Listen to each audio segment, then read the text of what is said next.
tout ce qui va causer du tort aux parents, sur le plan physique ou psychologique, que ce soit peu ou beaucoup, que ce soit du chagrin, de la peine, des soucis, des maladies, des insultes, des coups, des mauvaises paroles, un manque de respect, tout cela est considéré comme de la désobéissance. Et bien évidemment, plus cela est grand, plus le péché est grand.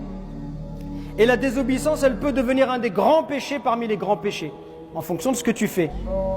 Donc chaque souci, chagrin, ça veut dire qu'on peut rentrer beaucoup de choses dedans.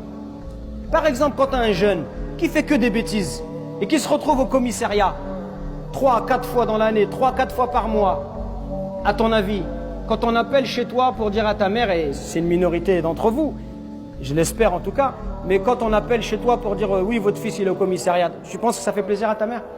Tu penses que ça lui fout pas la honte? Pensez pas qu'un père de famille qui va au commissariat chercher son fils, c'est pas la honte? C'est pas une humiliation? Avec tous les clichés, quand tu viens, t'es arabe ou t'es noir, on va dire encore, c'est toujours les mêmes, c'est les enfants de tout, c'est toujours leurs enfants à eux. Tu penses pas que tu es en train d'humilier tes parents en faisant ça? Même moins que ça, quand tu es au collège, au lycée, ton carnet de correspondance, toujours des mots, toujours des heures de colle, où tu es convoqué par les professeurs, on dit votre fils il manque de respect, il travaille pas. Tu crois que tu causes pas du souci, du chagrin à tes enfants, à tes parents quand tu fais ça? Tu es en train de désobéir à tes parents, tu t'en rends même pas compte. Parce que toi tu penses que désobéir c'est pas ça.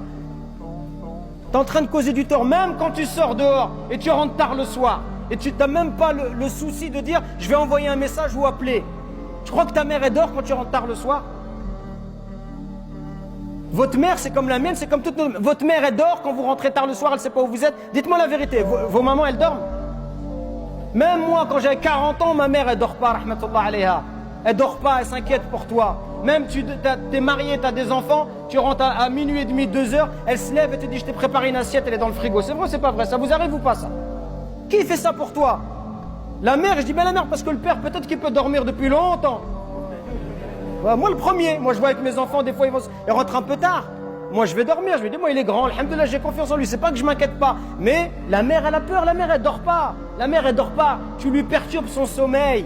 Elle fait des nuits blanches à cause de toi, tu t'en rends même pas compte. Les anges ils sont en train d'écrire des péchés parce que toi t'es égoïste et tu comprends rien. Alors qu'il t'aurait suffi juste de prendre le téléphone et te dire ne t'inquiète pas, je suis là, je rentre à telle heure et je fais pas de bêtises, j'ai fait ma prière, tout va bien.